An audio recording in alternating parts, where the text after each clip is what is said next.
Markquis Nowell has to. That's an NBA player. Muggsy Bogues has been in the league. Earl Boykins has been in the league. 19 assists. That's an NBA player. Whether it's the first round, second round, two-way contract, G League, going to the NBA. That's an NBA player, bro. Because he looks to pass the ball, he's a true point guard. He's got different value than guys who are trying to get buckets like Miles Powell, even Seth Curry, who fell in the draft, and guys like that, right? He's a guy who sets up your offense, gets you the best shot possible, and can shoot at high levels. Yeah.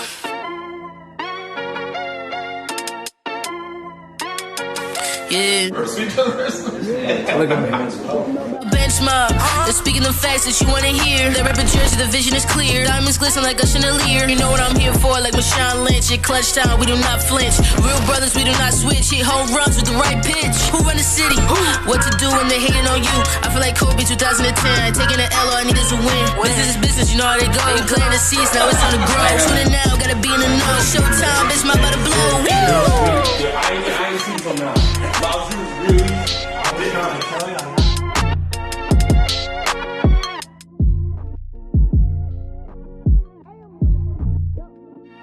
Bench Mob Podcast. What's up, bro? Yeah, welcome back. Welcome back to another episode of the Bench Mob Ent Podcast. Fellas, how y'all doing tonight? Chilling, bro. I'm chilling. Life's good. Yo, I'm gonna start off the show with this. Markquis Nowell has to. That's an NBA player. I don't care what anybody says. 5'7", 5'4", 5'2". Muggsy Bogues has been in the league. Earl Boykins has been in the league. 19 assists. That's an NBA player. Whether it's the first round, second round, two-way contract, G League, going to the NBA. That's an NBA player, bro. NBA player, skilled, IQ. Give me Markquis Nowell on my team any day of the week. Has there ever been a guy that short in the NBA before? Like, would he be the shortest guy in NBA history? Nah. No. Who's the shortest dude? Muggsy Bogues? How tall is Muggsy Bogues? He's like 5'2". No, he was lying. He was not no 5'2". That nigga That's a midget. He was 5'2". He was 5'3". Yeah. And no, Markquis Nowell is 5'7". Yeah. This nigga's fun size, man. I bet.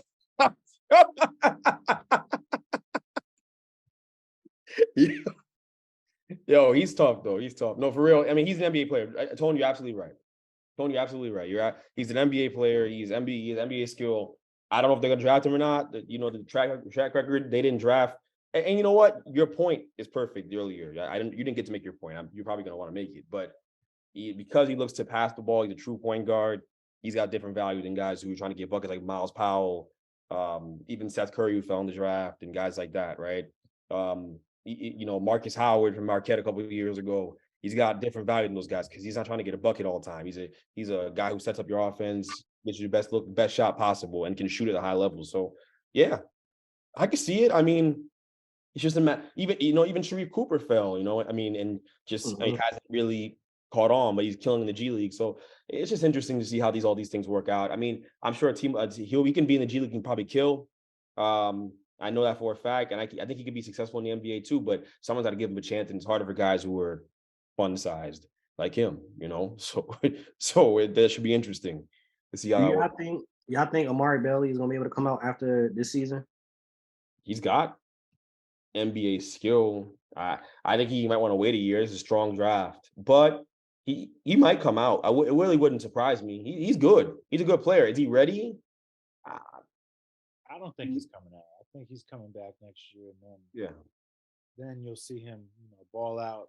Where this is probably going to be his team next year. He's really like the freshman, up and coming star for this team, but he's still blocked by Marquez and Tiger.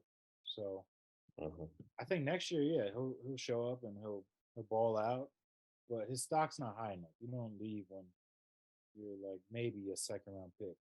Like upside, you take him early in the second round, but why would you settle for that if you're a prospect? You want to, First round lottery pick. First round at least secure that long-term money. So, who's the best player left? NBA ready. Best player left in the bracket right now, the Sweet 16, the 16 teams left. probably Brandon Miller, right? Brandon Miller's still in this thing, then yeah, because he's the third overall pick in this class. He's not going over Scoot. I don't think that'll be a debate. Those guys will be fighting for that 2 spot. Him and Scoot Henderson will be, but Killer out there. who? Yeah, he's a killer, all right. He's a killer out there. He is. He is a killer out there. But yeah, I think him. I think Javon Quinterly is a guy who people don't talk about in that way, like as an NBA player, but I think he could be a good NBA player. I see it. Like I think he can run your offense, similar to Markquis Nowell, similar skill sets, right? I'm not sure if he's as great of a passer maybe as Markquis Nowell is, but he's on par. The skill level is the same, and he's bigger. He's more of the average size at 6'1". He's got the skill level to play in the NBA. But again, another guy who he's on the cusp. We don't know, right? Before today started, Nick Smith was in it from Arkansas, and he's an NBA guy. If he wants to leave, he can leave next year and go play for somebody. He's a lottery pick, I think, too. So hopefully he does go out in this draft. So he pushes other good players further down so the Nets can get them. But that's kind of the goal, right? I think guys like him, Nick Smith is a really good player. And he's a 6'5" guard, like 6'5" point guard. He creates off the bounce. He can do everything. So he's the prototypical guy they take in the NBA. And he's acting like I saw a press conference where he was talking about how you don't know what I'm gonna do. You don't know if I'm gonna go or not. You're gonna go. Like they look for young guys like him with his build. He's gonna go. I don't see any reason why he'd stay, honestly. And you're gonna get picked in that lottery range, like that top 15 range. So I think a guy like him is probably gonna leave and try to go to the NBA for sure. So he was another guy who's NBA ready for sure. Those are the big names, I think. I don't know if there's anybody else. Marcus Sasser is really good. Jarius Walker. They have 2 NBA guys, I think, that can go. 2 guys that can play in the NBA. Marcus Sasser, Jarius Walker from Houston. They're both NBA guys right now. Marcus Sasser might be the best guard or the second best guard because Markquis Nowell going crazy. But second best guard in this whole thing, in this whole this entire tournament left. And Jarius Walker is an NBA guy.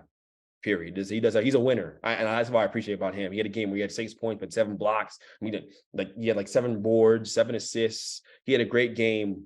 The last game they played as well. I don't remember who they were playing, but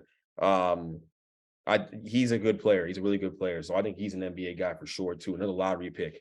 So you've got some guys out there. No one moves the needle, but guys who are going to go help NBA teams next year for sure. Jarius Walker's going to play early.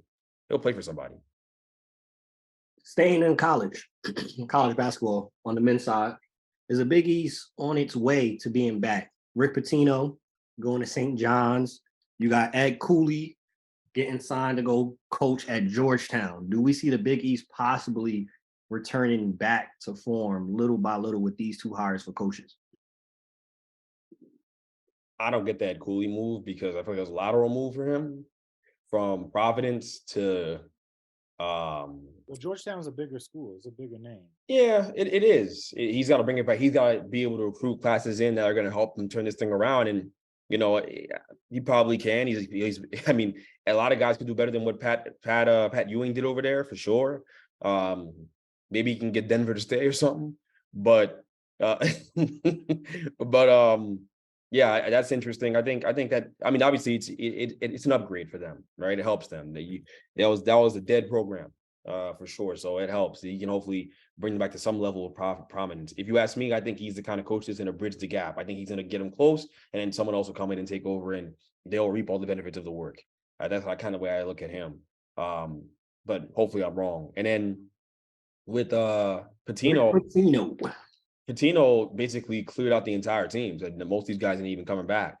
We know he can coach at a high level. Louisville's been terrible since he's left, but he's really shameless after the whole Louisville scandal, just kind of walking in there like he didn't do nothing, right? Tweeting, talking about, hey, alumni, pop up to the workout, just trying to be like in the community. He's talking about he has connections on Wall Street. He can get these guys new NIL money. He's going to be able to attract guys that way.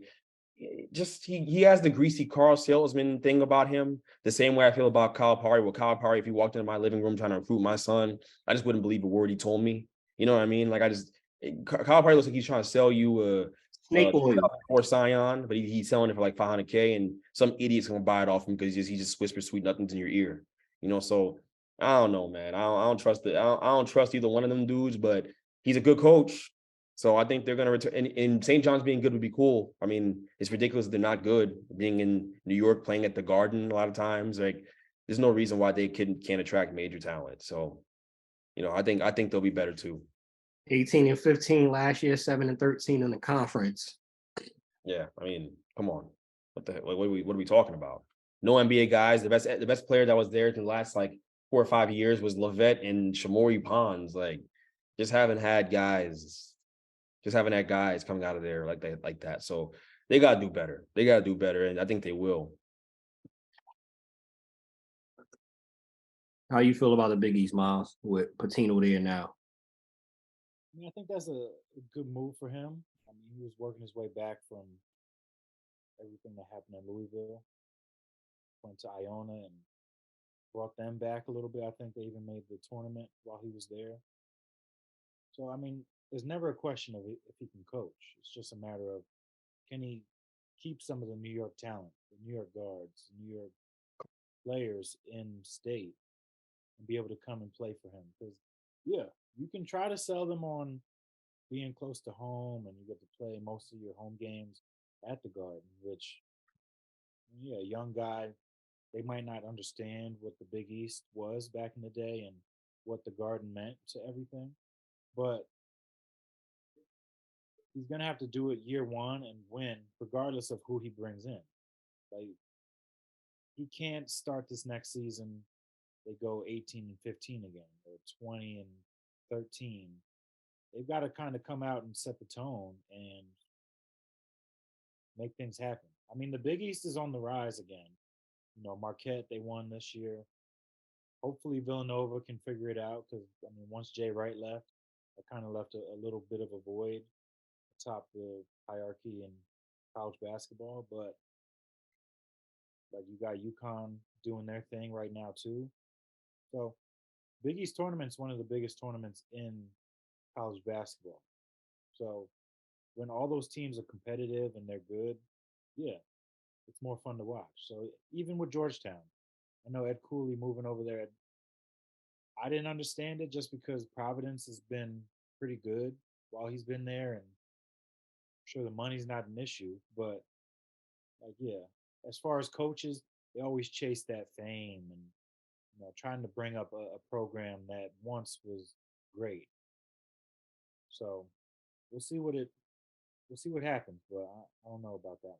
But Big East, they're on the rise again. I think they're like a top 3 conference at this point, behind maybe the Big Ten and the Big 12 too. Looking at the NBA next level with the Eastern Conference, Western Conference, playoffs is around the corner. We got 8 to 10 games left for some teams. Looking at the Eastern Conference, you got the Bucks, Celtics, 76ers, Cavs, Knicks, Heat, and those are the top 6 teams that do not have to be in the play-in. How do we see these last 8 to 10 games panning out in the Eastern Conference? Especially the Heat. The Heat on a 2-game winning streak, and Jimmy Butler came out today and said that he doesn't play serious till after the All-Star break, and we can tell. Yeah, he's annoying though. Like I hate that. Like stop, Jimmy, please. He had like the whole regular season don't matter, and I get it. Like a lot of guys have that mentality, but coming out and saying it to me is just disingenuous. Like the reason why the Heat are even in this situation because you got a bunch of injuries. Like it ain't about you not playing hard or you not caring or whatever. Because you wouldn't want no one in their right mind wants to be in a situation where they're fighting to get the 6th seed, and they'll probably get it. I mean, they played the Nets. The Nets have lost like 5 in a row. They're going to play them on Saturday and probably beat them, and get the 5th and get that 6th seed and get out the play-in. But to do what? To lose in round 1, like to the Sixers? Like what? Actually, they could beat the Sixers. I was about to say they could beat the Sixers. The fat man will do his thing in the playoffs, and that's the fun part. I love watching him fold. So I think he'll have a meltdown against them. But yeah, I think the storyline is going to be Boston trying to right the ship, and seeing if they can play better basketball. I think there's some static there with Jaylen Brown and Jason Tatum. I think it's under the surface. Jaylen Brown talking about his impending free agency as they're backsliding. I know they beat Sacramento the other night, but I think there's some problems there that they have to unpack. And I think that Jaylen Brown's eventually going to be out of there. So they have, when you have one of your star players, one of the key parts of your team looking to the future and not focusing on the playoffs and looking past that to free agency, doesn't bode well for you winning a championship. So that's interesting. The Bucks are the Bucks, whatever. Like they're all steady, right? They'll be in the conference finals. The Sixers have to make a run, but they can't get booted in round one. I think the Heat would take them 7 at the least, and that would be really funny to watch that whole thing unfold because Harden in the game 7. I just don't want to. No one wants to see that. No one wants to see that. So that should be interesting too, right? But there's a lot of amazing storylines. The better basketball is being played in the Eastern Conference for sure as well. And then of course you get to play in games and you get to see who gets out, who survives the game of knockout. So that'll be fun too. That'll be fun to watch too. But definitely a lot of storylines to watch in the Eastern Conference as well. I don't know if I'm forgetting anything. I think the Cavs are playing good basketball, but they're still young. They can be taken advantage of. The Knicks, they're kind of sliding a little bit, but they'll obviously get in where they are. And it's about if they can win a series. Can you win a series? Can you beat a Cleveland? That's the question there. Because I am who I am, I'm not going to say that and then not give you my opinion. Y'all ain't winning the first round series. I'll give you a little clip. Y'all ain't winning the first round series. It's okay. That's fine. There's no shame in it. There's no shame in it at all because there's a big trade for you guys to make in the summer where you guys can catapult yourselves into a serious conversation. You can trade for the goofy ass guy, Cat. You can trade for Cat, or you could trade for Dame. You could trade for Dame if you want, but I don't like the Dame and Jalen Brunson mix. It's a little nasty. So I don't know how you guys feel about that one. You can look at Joel Embiid if he gets bounced in round 1. You can trade for Joel Embiid if you're a Knicks fan. You can go after him. That's the much more palatable move, right? But if I'm a Knicks fan, what I want to do is get off of RJ Barrett and Julius Randle. I want them both out. I want them both gone. Julius Randle, and for Knicks fans that look at me like I'm crazy, just wait till this first round series is over. Y'all should already want him out of there. For all the good he's equally does bad. Okay? Like, it's just ridiculous. I've never seen someone try to post someone up from the top of the key in my life, not even in pickup. I ain't never seen nothing like that before. He does that with consistency when teams are playing boxes and elbows, getting the ball stolen from him and all that stuff. Then he's getting all mad, throwing attention and all that stuff. Give me a break. I am over the Julius Randle thing. He's a good player, damn good NBA player. But is he a winner? Is he a winner in this league? I don't think so. I wouldn't categorize him that way at all. And I think in the playoff series where every turnover matters, having RJ Barrett and Julius Randle on your team will not allow you to win a playoff series. Jalen Brunson allows you to be in a series. Jalen Brunson wins you some games in a playoff series. We've seen it already with Dallas. 41 points. He does that stuff. He's a great player. He's a winner. But those two are problems. Those two have to be extracted from the equation for the Knicks to be taken seriously and as a championship contender. And you can do that. You can get off both those contracts and win those trades. But you gotta be willing to do it. You gotta have someone smart in the organization to run the team. And that's yet to be seen. Also, you may want to get rid of the 7-foot guy who has 2 left feet complaining about not getting the ball too. You may want to get him out of there as well because he's an idiot. He's no good. He's complaining about not getting the ball. What's he gonna do with the ball? They saying his summer workouts are gonna be dribbling like an idiot around all over the place, putting the ball between his legs and all this to do what? Like, it's so crazy. He's such a good example of what's wrong with basketball. I'm not going to go on my rant about that, though. But, yeah, the Knicks need to, clean things up. I'll let Miles take the floor on that, though. Just for context, the 76ers can move up to the second seed. They're only half a game back of the Celtics. Meanwhile, the Knicks could drop down to the 6th seed with their Heat right behind them are on a 2-game winning streak. They're only game and a half behind them. Playing ball. The Knicks, the Heat, the 76ers, and Celtics, even though they're locks for the playoffs, they got some games to win to get for positioning. Because if the Knicks drop down to that 6th seed and they see Celtics or the Sixers in that first round, you could definitely forget it.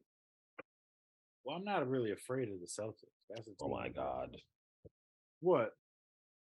This ain't the regular season, bro. That's why. All right, you'll see. What do you mean? If we play the Cavs, we're winning that series. I'm not afraid. No, you're not. Okay, how much you want to bet on it? Donovan Mitchell's the best player in that series. Hungry man, how much you want to bet? I'll bet you Chick-fil-A on that. Okay. You Chick-fil-A on that. That's what we do. We bet Chick-fil-A. So when you gonna deliver my to my house too. When you guys when the Cavs beat you guys in the playoff series, deliver it to my house, please. I'll give you my apartment number and all that. Deliver my. He said Miles about to be door dashing.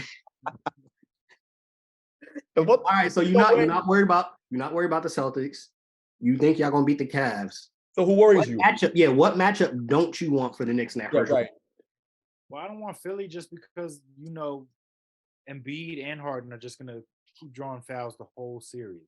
The refs are gonna keep blowing the whistle the whole series. Anybody who plays Philly, it's not gonna be enjoyable. It's not gonna be enjoyable. Philly's the matchup I would want.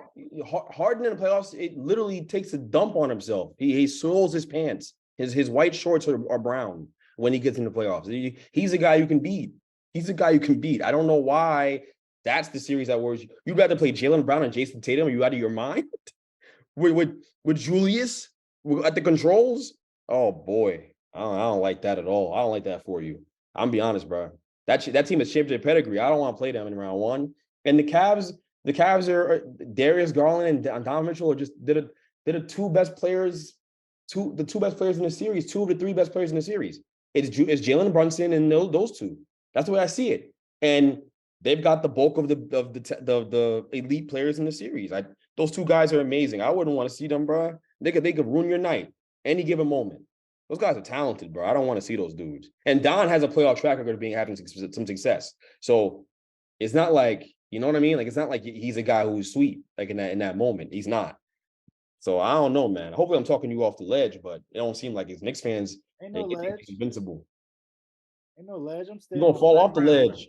Because when you background right now. When RJ Barrett goes 3 for 16 in a playoff game and Knicks fans are throwing eggs at him as he leaves the court, they will be talking again about this. Oh, you'll see.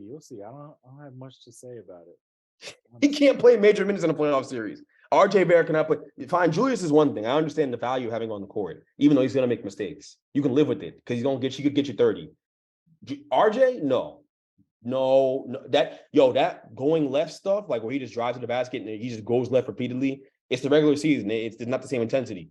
They game plan for stuff like that. They're gonna take him out the game. They're gonna force him right, and my man gonna have to go to concede. I'm sorry. He is basura. You will see. You will see, man. You have faith in RJ Barrett in the playoff series? I got faith in my Knicks. Oh my God. That? How about what's wrong? I'm not even worried about this Chick-fil-A. I'm gonna tell you my order after this.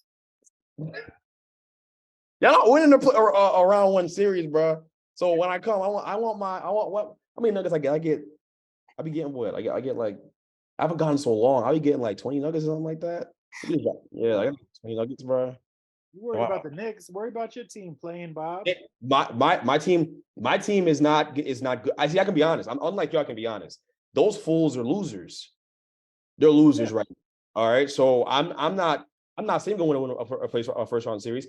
I don't know if we're going to survive the play-in. I don't know. They have to figure it out. They got to figure it out and pick it up, and hopefully Jacques Vaughn can do that because honestly, this is a display of coaching that I'm a little bit worried about. But let's just see how it goes with them. For real, they're not winning. They're not winning a round one series. They're not beating anyone.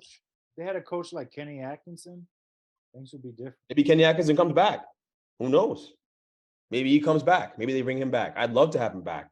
I'd love to. I'd make the phone call right now for Sean Marks. I ain't got no allegiance to Jacques Vaughn. I don't want to see a black man get out of a job, but I don't give a damn about no color. Win me some basketball games. I don't care. So that's period.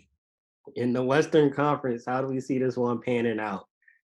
Nuggets got the number one seed. That seems pretty much locked. Grizzlies, Ja Morant is back. Before we even talk about the rest of the teams, how we see it panning out, do y'all think Ja Morant is back too soon? Well, man, I saw Jay Williams saying that he should have been suspended for the rest of the season without pay. What's wrong with Jay Williams? I just felt like that was a little excessive. I mean, I get it. You can't really be out here just. He's going too hard these days, Jay Williams, right? He's a Kyrie Irving meat muncher half the time, and then the other times he's talking about how he's not scared of Stephen A. Smith. Why is he going at Stephen A. Smith like that? What's wrong with him? I seriously, what's going on with dude? I did see that too. That quote where he was like, "I've played against Kobe Bryant and I wasn't scared. I'm not gonna be scared. What does that have to do with anything? What are you trying to prove? Like, who cares about Stephen A. Smith ball-headed ass? Like, why are we even having this conversation? Like, what is he trying to prove? I just don't get it. I did not on see ESPN. Like, what are we talking about? I did not see that he said he should be suspended for the rest of the season. He did say that. He did. Yeah, Miles is right. He did say that. That's wild. I think that's excessive. Yeah, he said the whole season. He said the whole. No. He made it worse. He said the whole season without pay. He went for the paychecks. He said without pay. He did, right, Miles? Yeah. Yeah. What's he trying to prove? What's wrong with dude? I just trying to understand like what's going on. Like he started off as one of those analysts that was like pro player. So like this is weird to. He was living up to his name when he was riding Kyrie's stick on TV.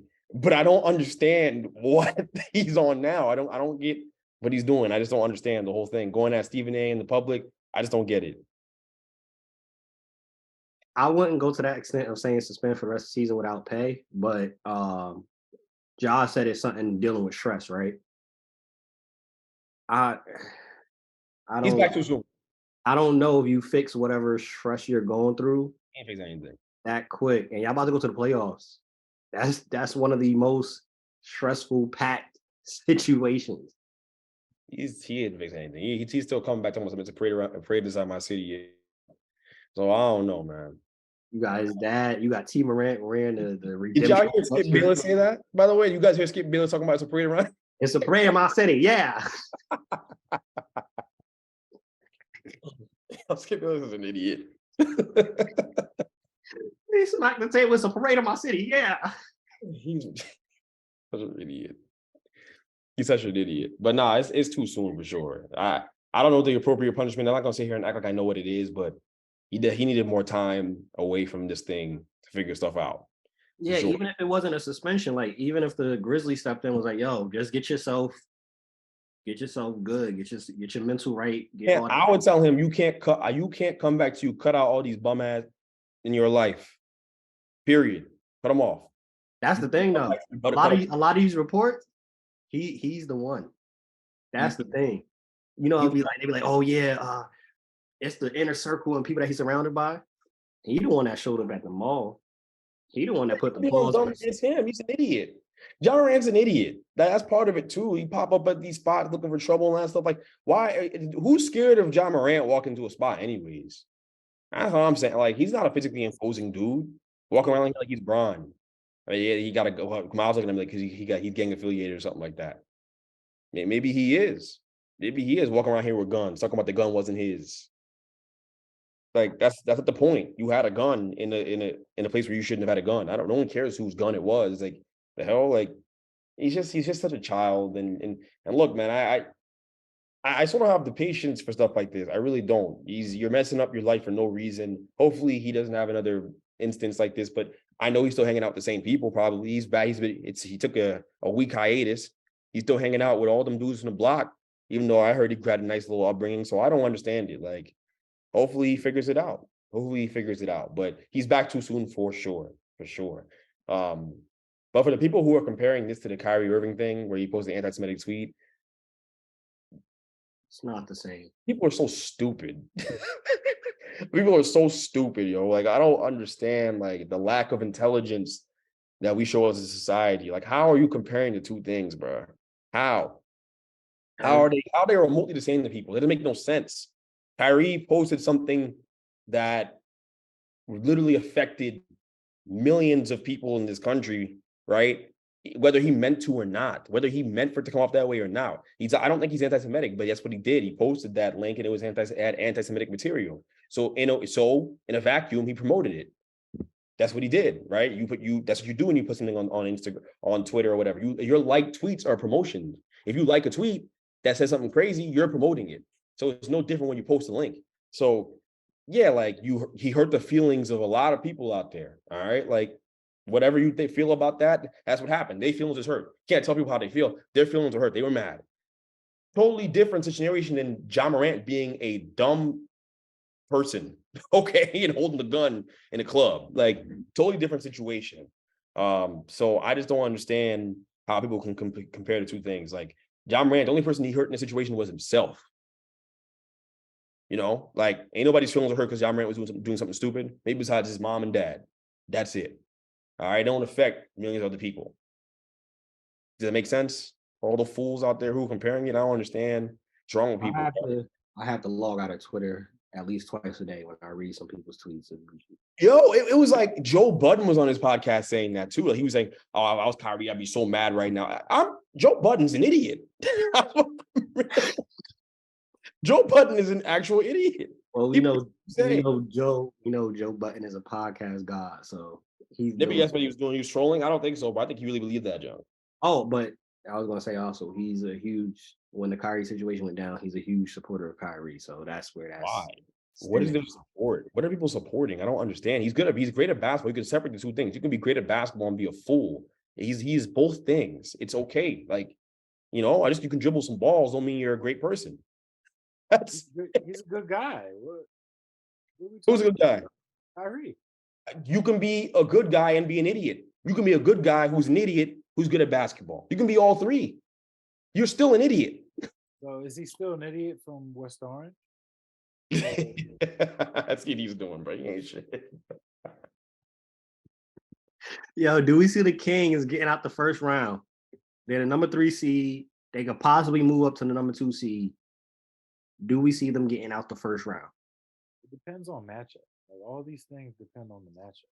I mean, if they play the Clippers, I say yeah, they can beat the Clippers in the series, especially with Paul George now out for the rest of the regular season, and then who knows how healthy he's going to be for the first round series. But if they play somebody like Golden State or the Lakers, if LeBron can come back, those are some series that can, challenge them a little bit.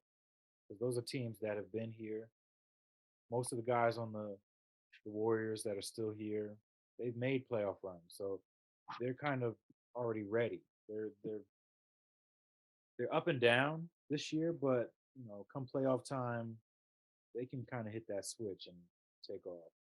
And then the Lakers, I mean, you got AD and LeBron James, and now D'Lo playing well, and Austin Reeves, who's real Austin Reeves, man. It's real. Player. He's goated right now. Nah, this is not a thing. This is not like a little facade. I have been on this podcast talking about Austin Reeves for weeks. There's old clips of me talking about from the beginning of the season, I was telling you guys how good he is.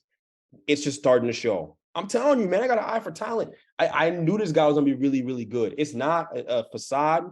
The Lakers got to pay him because they have to.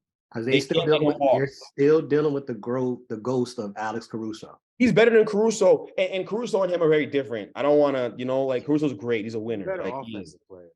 But even better. But Austin Reeves is a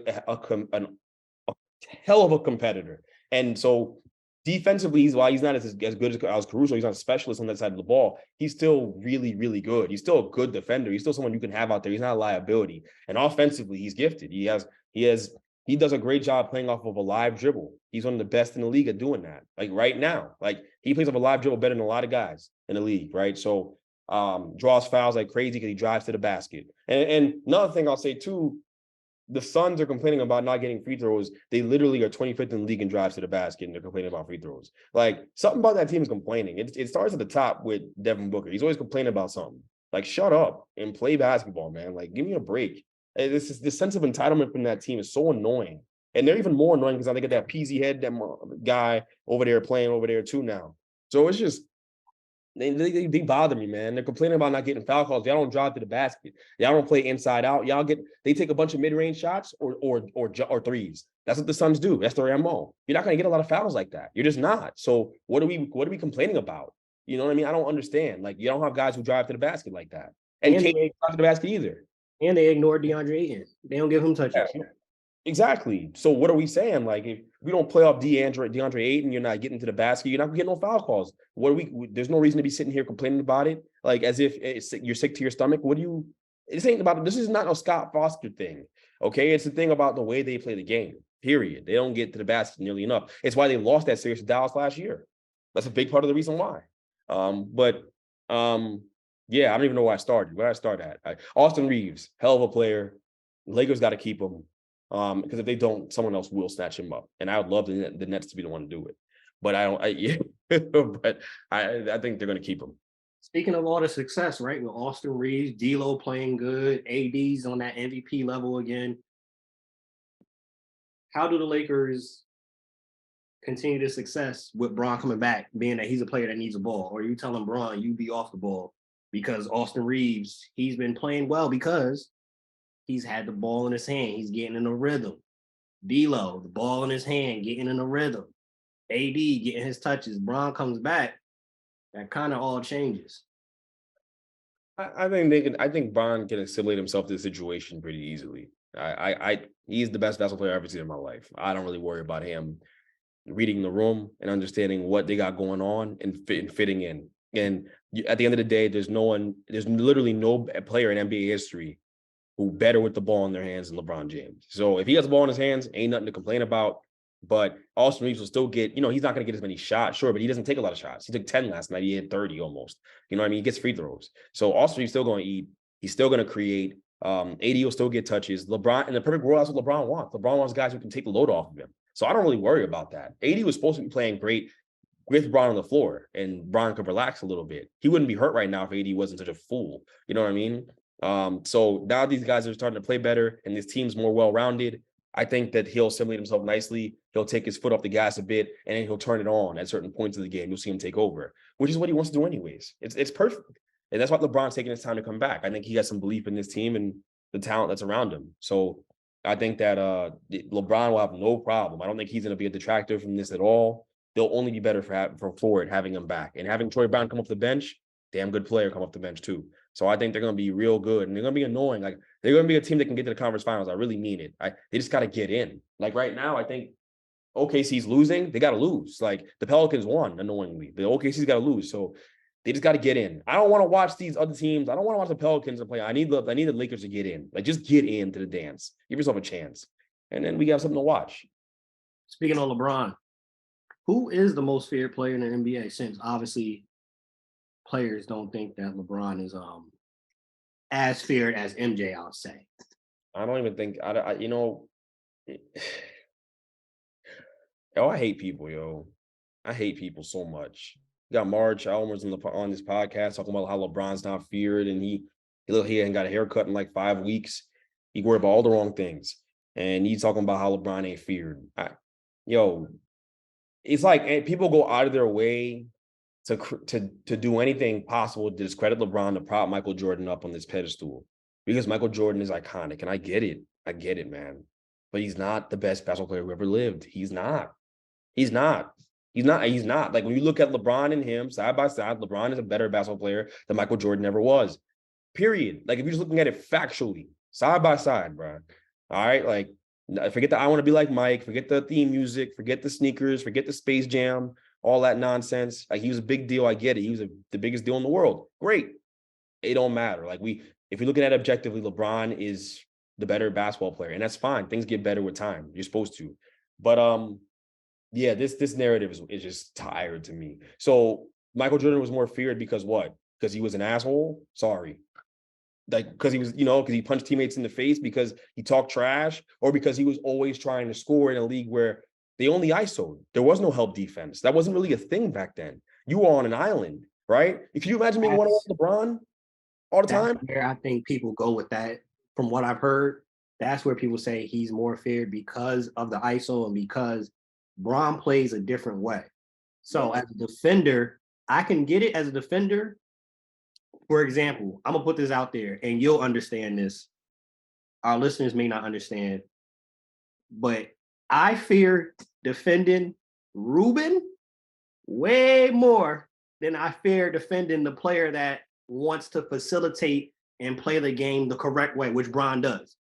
Ruben, if he's going, I'm getting a bucket, that's scary. Because you on an island by yourself, during that time, got to guard Mike. You're on an island by yourself, is no help. And Mike is not passing. Oh, yeah, that's scary. I understand what you're saying. I just think that if LeBron was in an era where you couldn't have help defense or zone defense didn't exist yet, because that was the case, then LeBron would be the same type of monster going downhill with you all day, killing you, right? Because that's the best basketball player. He makes the best basketball play under all circumstances. That's what makes LeBron the greatest. So LeBron now has come into a league where they're playing zone defense, packing the paint, right? 2-2-1 defense, 3-2, 2-3, everything, right? Diamond, all of it. Like, boxing one, boxing two, every triangle and two, all these defenses throwing at him, right? He's seen it all. So because of that, you got to make the right basketball play. You can't just like bulldoze into the paint, and you can shoot over it all you want, but at some point you're going to start missing shots. I don't care how great you are. So you got to make the right basketball play to keep your guys engaged. So that's what LeBron's done. It's just a result, a direct result of the era he plays in. You know what I mean? That's why you see him pass the ball more. You know what I mean? Like it's required in this era. But Michael Jordan didn't have to do that. Okay, he had a bunch of one-on-ones. He had Byron Russell and a bunch of plumbers guarding him, Eduardo Nahara guarding him, and all that. Like, what are we talking about, bro? Like, what are we even saying? You guys sound so stupid. You guys sound so dumb. Like, honestly, like for real. Like, Kobe got himself in trouble early on because he wanted to shoot. He wanted to have that Kobe mentality, that Michael Jordan mentality, right? Where he's one-on-one, isoing on an island. But they invented zone. They had all these weird defenses they could play against you, all these amoeba defenses, right? So Kobe got to start to learn, oh, wait, damn, I got to pass the ball to name a random Laker, man. Who's Brian Cook. Brian Cook. Yeah, Brian Cook, right? Like, you get to pass the ball to Rick. Chill out. Rick Fox. He had to pass the ball. He had to learn to pass the ball for them to start being successful, right? That was a part of his maturation process in a league where there were all these new defenses, right? Even Kobe had to do that. He was still getting Vujacic. That's a Vujacic. I was thinking about him, right? Or the point guard, the little small Puerto Rican guy. Shannon Brown. Shannon Brown. There was another guy too. I don't know, Figueroa or something. I don't know. Jordan Farmar. Jordan Farmar, right? Get him the ball, give him some touches, right? He's a big Lakers. I know my Lakers history years. Exactly. So he had to learn how to pass the ball. And so, like, is it a knock that we're passing the ball? You see, and that's the thing. Like, that's why I hate basketball discourse, because guys like Gilbert Arenas and Mario Chalmers was not a point guard, mind you. He's a guy who wanted to shoot everything. That was his thing. And he was a guy that was slapping on the back of the head back in Miami. So I see why he's talking crazy, because he's upset. He's the kind of guy who sits at home and like, I was so nice, bro. I could have been so much better if LeBron didn't hold me back. He's saying that. Meanwhile, the only reason why you have a ring is because LeBron James, no one knows who you are outside of that shot you made at Kansas. Like, give me a break, man. Like, I just, it's so annoying, basketball discourse, bro. Kids, make the right basketball play, man. Make the right play every time down the floor, whether it's you shooting or making the right pass, man. Do that. And for kids who play for me, please don't bring this garbage mindset into my team, because I swear to you will never play. So please, give me a break, because people are so stupid. It blows my mind. LeBron is George Hill said that the only person that's scared of LeBron is God himself. He had a man saying about him that he had to go up against. Paul George was scared of dude. All right, what are we talking about? Like, DeMar DeRozan had to play that. He put fear in that guy's heart. But DeMar DeRozan has seen men get murdered. He's scared of LeBron James. Okay, he grew up in Compton. Dudes are getting murdered right in front of him. He was walking over dead bodies to go to school. And he's talking about LeBron James scared him. Come on, man. Like, what are we talking about? LeBron literally shot 80% from the field off all turnaround fades against the Raptors. Are you forgetting that? 2018, Bron. You getting about 2018, Bron? That man that put the fear of God in dudes. 2018, Bron. Come on, man. Like, don't do it a service to the guy's legacy because y'all want to prop up this bald head guy, Michael Jordan. Give me a break. He was great, but he ain't better than Bron, and it's okay. Accept it. I'm just whack ass like pushing all these terrible narratives, man. Y'all getting me mad for real. I do have to say though, after the Mario Chalmers thing, it was wild seeing a bunch of out of nowhere, a bunch of reports coming out, and an anonymous NBA executive says that LeBron is more like happy-go-lucky. Like, the amount of articles that came out after that of people just jumping on the bandwagon that LeBron isn't feared. Miles, outside of Bron being one of the most feared players, who would you say else in the league, if you had to choose like another 2-3 people who are like the most feared players in the league right now? I mean, I would have to put Embiid up there, right? Because he's averaging 30 points a game again. There's no center that can really DM, and he's got an all-around game. So it's like, you've got this 7-footer who plays both sides, and he's not tired when he gets to the offensive end, who can shoot, who can dribble it, and he has a post game. So there's not many guys that you can talk about in that vein that you really have to game plan for, and you're like, you got to let him get what he can because you can't really stop that. I mean, if AD could ever stay healthy and stay locked in, I would say he'd be one of the most feared because someone that tall, moving like that, and the handle and the jumper, if it's going down, not many guys that can really Anthony Davis. So I might put him up there. And it's funny, this talk about most feared. I don't know if I would put Jokic up there. I don't know if he's someone I would fear as far as the best players in the league right now. The feared conversation is a rare air. Not many guys put fear in opposing defenses. You know who does? Steph Curry. Steph Curry does, because when you got to stretch your defense out that far to guard him, and when you come past half court, that's a different. He changed the game.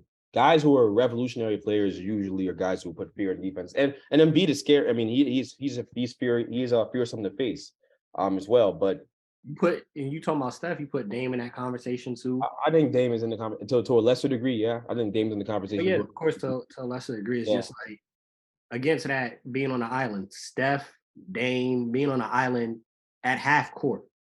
At least, like you said, all in this era now, you have all the different help defenses. You got I'm a shade this way. There's a Westbrook on the court. I could hedge off.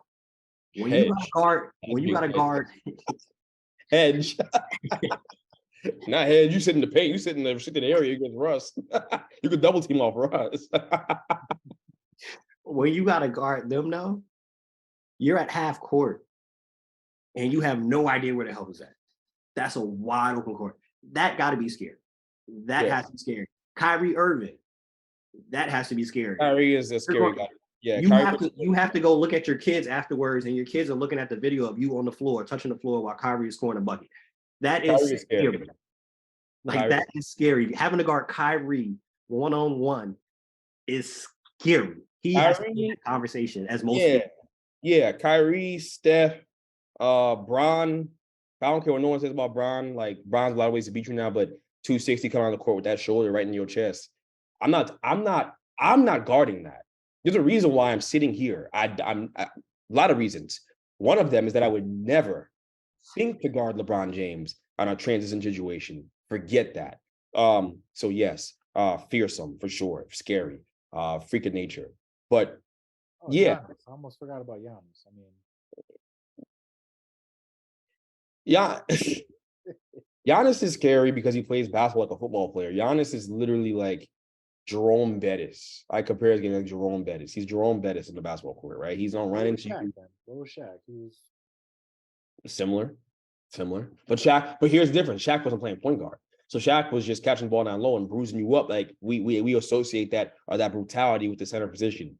I don't associate that brutality with the guy who's playing point guard, pseudo point guard for your team like Giannis is. So that's, it's like frustrating to watch because Giannis will run into your full speed, and that is scary. He's a big dude. Run into your full speed, and you're standing there, just standing your ground, and you get called for a defensive foul, and you got a bruised sternum after it, and you don't get the foul call. Like, he gets a call. That's frustrating to watch as a fan. Giannis really makes me, like, as a guy who loves basketball, I struggle with Giannis and his greatness. He is great because he's one of the greatest athletes to ever live. That combination of speed, power, and size, fluidity at that size, he's one of the greatest athletes ever. You can't take it away from him.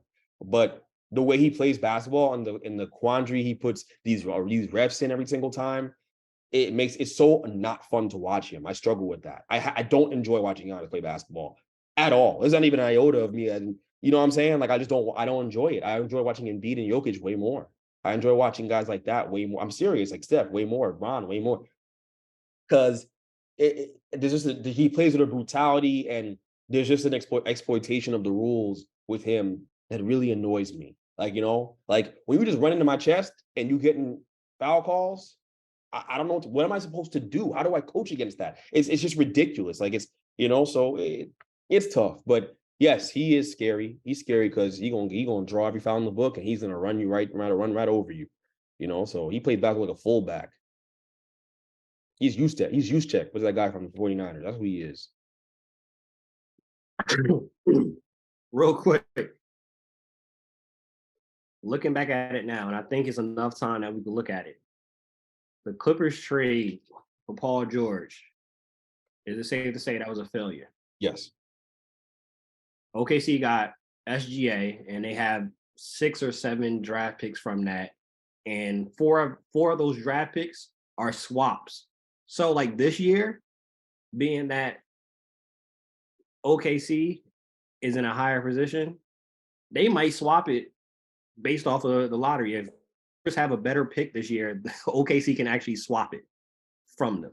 Not even a debate. Yes. SGA is better than Paul George right now. He's far better than Paul George right now. Far better. So they won the trade off that alone. Now you get the picks. And to make it worse, the Clippers have done absolutely nothing. They've accomplished nothing. Nothing at all. Yeah, like Kawhi doesn't play basketball. Paul George plays when he wants to play, And then when Paul George does play, there's nights where he looks like George Paul, and there's nights where he's like Paul George. Like he just picks and chooses what nights he's going to look like himself and what nights he's not. So he's the most you know what he is? He's bipolar. He's a bipolar basketball player. He just shows up whenever he wants. You can't control him. You don't know what you're going to get from him. There's no consistency. The Clippers lost this trade. OKC easily won the trade. It is not even a debate. To give context, since joining the Clippers in 2019, Kawhi and Paul George have only played 35% of the team's games together. In comparison, Blake Griffin and Chris Paul, they played 71% of the games together. Wow. Just to give context on that. And I think one thing that's not brought up in conversation, because we bring it up all the time about Bron. Bron asked for Westbrook, and Bron asked for this trade, and Bron has to be held accountable. Kawhi has to be held accountable. He asked for Paul George. That's who he wanted to come there. And you had SGA there, and they gave him all these draft picks. And what is looking like is they're not going to have a championship. So was it really worth it? Kawhi should not get a pass because he wanted to be the GM. He asked for Paul George. Paul George asked for Westbrook, and it has not panned out. Can we segue real quick off that? Because the only reason why people don't hold Kawhi accountable, people don't hold people that's the LeBron standard, is because of what Spencer Dinwiddie said with Taylor Rooks the other day. If you're not going to be top 5 in that conversation, at the end of the day, top 5 all time, no one cares about you. At the end of the day, when Kawhi retires, only thing people are going to be remember about Kawhi Leonard is that he had a weird ass laugh. No one's going to talk about his basketball career. No one's going to talk about Dame. No one's on Kyrie in Jersey. Sure. But are we going to talk about him and the fact that he didn't want to take a vaccine and the fact that he won with LeBron? He'll come up because he won with LeBron. But we ain't going to talk about Kyrie. He's the best ball handler ever. So he'll have a little conversation, have a little stay. But, if you ain't changing basketball culture, if you ain't top 10 all time, they're not going to remember you that way. And Spencer Dinwiddie's absolutely right. And the only reason why LeBron is held to that standard is because, he's better than Michael Jordan and it pisses people off. So they use anything they can to discredit him. Like, anything they can, any wart to discredit that guy, right? Anything. So that's the reason why. But I think that this really ties in nicely with what Spencer Dinwiddie said. And that's the reason why Kawhi, no one holds him accountable, because first off, no one cares about the Clippers and no one cares about him. Who cares about Kawhi? You care about Kawhi Leonard? You bring up Kawhi Leonard all the time? You ain't talk about, what I mean? Like, we don't, for real, like, we don't talk about Hakeem the Dream Olajuwon like that, and he was cold. We don't even talk about him. We don't. So the only time he comes to mind when I'm in Houston, ride around with Jay Prince, and I see that mural outside of Toyota Center. So that's the only time the ever comes to mind. Like, we ain't gonna talk about half these dudes. We're gonna talk about T-Mac. We're gonna talk about none of them guys. So if you're not top 10 or top 5, really top 5, no one talks about you. And most of these kids don't talk about Magic because he had age or whatever it was. We only talk about how good of a basketball player he was. For real. We're being honest. Hence, this is why every now and again we do the videos where we talk about check the tape to bring up names that are forgotten. The Vince Carters of the world, the T-Macs of the world, Hakeem Olajuwon, Kevin McHale. Kevin McHale, with being on Larry Bird's team, averaged 26 and 10 on 65% shooting. People forget about that because wasn't a top 10, wasn't a top 5.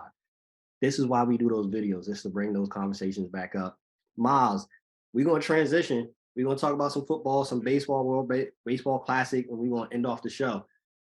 But would you trade Trae Young or Zion in this offseason coming up? Yeah, I would trade both guys. I mean, Ooh. one, I feel like Trae Young in the locker room is just not a good fit anymore with this team. They peaked in that post bubble year, and they haven't been able to reach that height again. And all the complaints you hear about his teammates not liking him over dribbling and doesn't pass it as much. I think there's some weight to that. So, and when it's just DeJounte Murray out there playing, it's the rest of the team, they do look better. They do look better. So, I mean, they gave up 4 first-round picks for DeJounte, which, I mean, hindsight looks dumb because then, Knicks just signed Jalen Brunson for money, and he's so much better. So, I would laugh in every Hawks fan's face right now for that trade. But yeah, he's got to go. And then Zion, he's not reliable. Like that's what he's shown. Even in college, he was you were just worried about, it's ironic, the shoe falling off at some point because like this guy at this weight, this size, jumping that way, it's just not normal. Like I don't see Julius Peppers jumping 45 inches in the air in the NFL or Gronk doing any of that stuff. But like when you look at Zion, he's just not a guy that I believe is going to last as long as some people think. Like this is what it's going to be. He's going to have to slim down, and even that, he slimmed down this year, and he's still in and out the lineup, hamstring, ankle. Like I wanted the Knicks to trade for him because of the connection, but at this point, I don't see a reason to unless you're getting him at a discount, and then at that point, it's like it's a steal. But like we can't even rely on this guy coming into the playoffs. Like when he got hurt originally, the Pelicans were towards the top of the West. Yep. They've fallen off because they got to rely so heavily on CJ, and BI was out for a while too. So I don't know. The Pelicans, they gave him all that money. He has some stipulations he has to hit in order to make some of that max deal up, but I don't like the fit anymore in the Pelicans. I don't blame you on both of those, and I think you'll get a haul for both of them. Get Trae Young out. Get Trae Young out of there. All his teammates have said basically they just don't even like him as a person. They don't like him, and that's hard to have success when it's the point guard of your team that they don't like. We're not talking about the center or the power forward. We're talking about the point guard, and Zion can't stay healthy. Get everything and more for him and build around Brandon Ingram and those boys over there, Herb Jones, those dogs, build around them because Zion is not working over there. It is what it is. Wait, whatever you want to say, it's just not working. And another player where you could say, hey, it just stopped working. Ezekiel Elliott. Where does Zeke end up? I think Ezekiel Elliott can still be helpful in short yardage, goal line, those type of things. He's not getting the 20, 25 attempts anymore.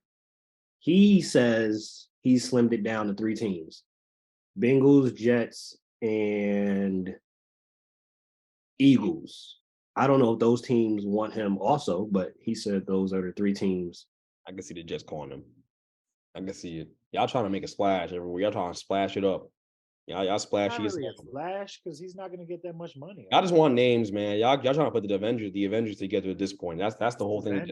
That's the game y'all playing. You guys remind me of the Nets a couple years ago with that KD Kyrie stuff. It really is eerily similar. It's the same. Aaron Rodgers he's running it, man. He's running your show. And I'm telling you right now, bro, all this to win less than 10 games, bro. If Aaron Rodgers don't play good football for you guys, and I don't know why people are acting like that's not a possibility. They're acting like that's not possible. He might not play that well because he did not play well last year. And I don't know what kind of ghost injury he had. The dude looked fine to me.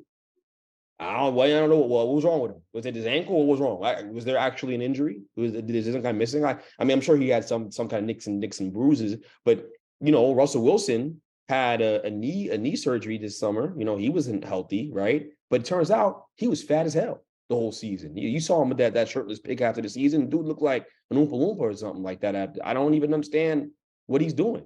So how you gonna have any success like that? The point is, these guys, these veterans, these guys who are getting older, and especially with Aaron Rodgers, a guy who's proven to not be as committed to football recently. Hopefully he can recommit himself for the sake of the Jets. I just have concerns, man. When you start throwing around, you're losing Elijah Moore. Man, Nicole Hardman walks through your door. Right. I've heard Nicole Hardman can only run. You can only run one route. Do only one straight. You only run straight. You don't do nothing else. Who? McCall Hardman, he only runs straight. You act like he's the number one. He's not the number one. Yeah, I don't get Odell too, right? And Odell's a nice signing. I'm not going to say he's not. That's a great signing for you guys. But I just have questions about how this all works out at the end of the day. Like, you guys are a really good team on paper.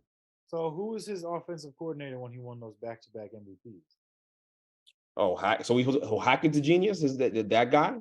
No, I'm not saying he's a genius, but there was some kind of give where Aaron Rodgers wanted to call some plays and Hackett called some plays too.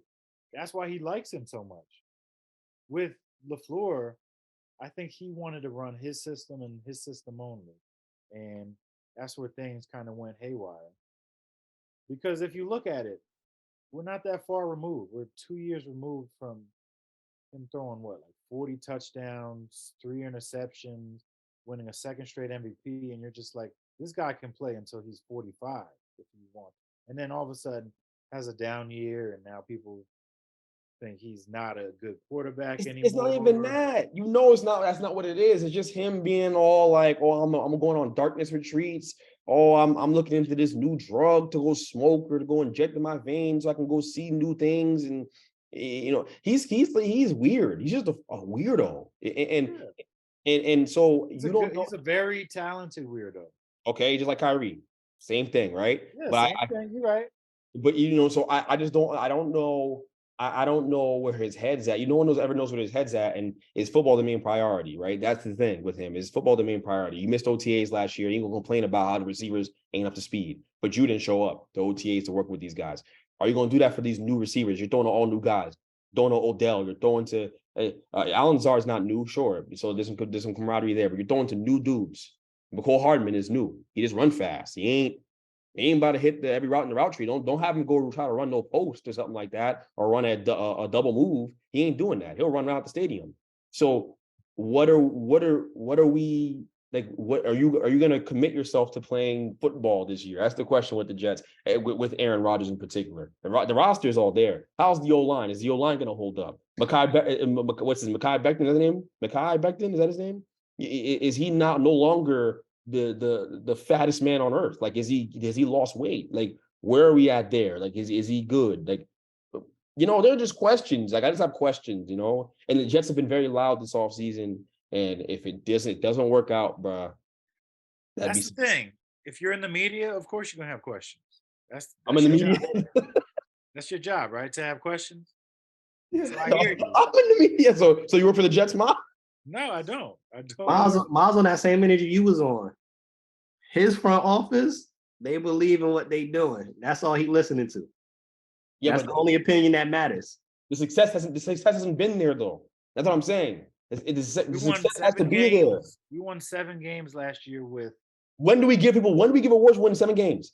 We don't let me finish. Awards for that. Okay, all right. No, you know what? How about you take Zach Wilson for a year and see what happens? The point is, he'd never be there. That's the point. He made one throw in a Pro in some shorts, and next thing you know, he's going number 2 overall to the Jets. He made one throw. But kudos to them for not hanging on to him for 4 years and realizing, oh, it just didn't work out all these years later. 2 years in, they're like, all right, we got to get a proven guy. And what do? They're going to get a proven guy because it's the sure thing that Aaron Rodgers is coming. Like, it's not like they're going to back out at some point. He's coming to the Jets. So he's going to be the quarterback in the fall. And we're going to win some games. That's the whole thing. We're not going to win 9. We're not going to win 8. We're going to win double-digit wins. Really? Okay. Yeah. Okay. Stamp that. Okay. I should bet more Chick-fil-A on that too, Antonio. He's have him deliver that. Bet the Chick-fil-A. Bet Rooster's chicken and Dave's hot. All that. You could do that. Now we definitely going to talk once that draft is done. We definitely going to have some discussions on predictions because that's pretty much the last big thing that's going to happen. Close off the show. World Baseball Classic. Shohei Ohtani did his thing. They win. How much does the World Baseball Classic help further the game of baseball? And are we looking at a revolutionary player in Shohei Ohtani, like for the next 10, 15 years, that's the face of baseball? I mean, he already is the face of baseball. He's been the face of baseball for the last 2 years, honestly. I mean, Judge is a nice guy. That's why everybody loves him. He says all the right things. Captain of the Yankees. Stud, as most people would say. You know, most haters wouldn't agree with that. But well, if he's a stud, then what is Shohei Ohtani? That's all. If he's a stud, then what's Shohei Ohtani? Was he a shooting star or something? I don't like what. That's not what I was saying before, and that's not what I'm saying now. Is Aaron Judge looks like a Republican, doesn't he? I get real Republican. All right. I get real Republican vibes from him. He's Republican, isn't he? I can totally see it. I think he's a Trump guy, isn't he? I can see it, bro. Captain of the Yankees. He don't say nothing about politics. I don't hear nothing about politics coming from dude. A black dude get murdered. A black dude get murdered in the Bronx. Murder happened in the Bronx every 5 minutes. Someone gets stabbed every 5 minutes in the Bronx. He ain't talking about it. Missed the point. I'm just saying. I can see him being a Republican. But he's not. He's not a Republican. So, you sure? Yeah. I think he's game. Ask him. No, but Shohei, he's everything you'd want in a baseball player and more because he does 2 things. He's an ace pitcher, and he's a cleanup hitter, and he's almost had back-to-back years of 100 RBI. So it's tough to argue with anybody about who the best player is in baseball, who the most valuable is to their team. But last year, he wasn't the most valuable. That's my point. My point was that. I'm going to get to this point because Greg was making me mad earlier with this dumb argument, who's most valuable. Judge was the most valuable. Almost won a Triple Crown. Broke the home run record. And somehow got this team to the playoffs with 100 wins, which you look up and down that lineup, and I'm just confused. How does Brian Cashman still have a job? Because the construction of that team is so backwards.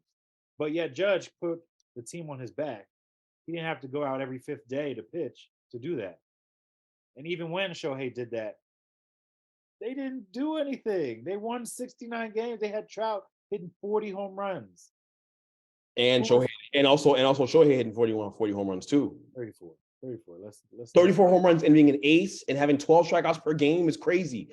That is ridiculous. He is literally the most valuable the most valuable baseball player to ever live. The most, like, by definition, he should just win the award. They should just hand it to him every single year. He's the most valuable. That's not how it works, though. That's how it should work. That's why LeBron got 8 rings and 8 MVPs, and he should. It's the same thing. It's the same concept. It's the same. He could throw 10 games. He could pitch 10 games, go 5-4, and you'd still say he needs the MVP because he's doing more. In those games, he would probably have allowed only 2 runs per game. It's just because the Angels suck that they would have lost. You know what I mean? That's why when he pitches, he can't get at bats in the AL. If he could get at bats, he was in the NL, literally, and they do DH now. But yeah, I was about to say they do DH now. So if the DH thing wasn't even a thing back in the day, and he was in the NL, he would pitch a 2-run game and smash a walk-off home run in the same game. That's how good. That's what we're talking about. He literally, it's unprecedented what he does. I've never seen it. I've seen Triple Crown before. Miguel Cabrera used to get him. He got one. I've seen it. Okay, I've seen it before. It's cool. I get it. And the Yankees are a more talented team than the Angels are. I don't want to penalize Shohei Ohtani for that though. He's the most valuable player in the league. Period. That's it. Well, that's what it is. That was never the argument, though. That was never the argument. You twisting it around like that was the argument. Nobody debating somebody who does two things in baseball when there's nobody else doing that. So who are you arguing with? You're not arguing against anybody. Arguing against you. Because you're talking about Eli, like last year there was no debate that Judge was the MVP. That's not true. It was a runaway. It's not a runaway, bro. You penalizing Shohei for the Angels sucking and for the. I'm not penalizing him for that. Yes, you are. It doesn't help his case that he plays on the bum ass Angels.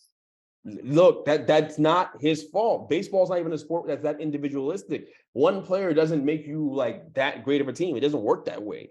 Even Judge wasn't the only reason why these guys won a bunch of games. He was a big reason why, but not the only reason why. We both know that. You only get 3 at-bats a game. The hell? So if Judge, hold on, let's switch it around now. He ain't a gold glove. If Judge did that on the Angels and Shohei did this on the Yankees, he would have won MVP. Because it's on the Yankees. Thank you for that. I'm glad you said that. Not because of what the Yankees did, but because he's on the Yankees. There was some Yankees privilege in this whole thing, and that's what the point I think that happened here. I think there's some Yankees privilege because he plays for America's team. That's why he got the MVP, and that's why Shohei didn't. Yes, I thank you. The Angels aren't even the best team. The Angels aren't even the top team in California. So hold on, you look at his stats from last year. How many people in history's numbers stack up that way? Not many, but what Shohei does is impressive. All right, I rest my case. No one stacks up with Shohei. That's a bad argument because Shohei, no one stacks up with Shohei. No one doing because nobody else is doing that. All right. Okay, so that's a point.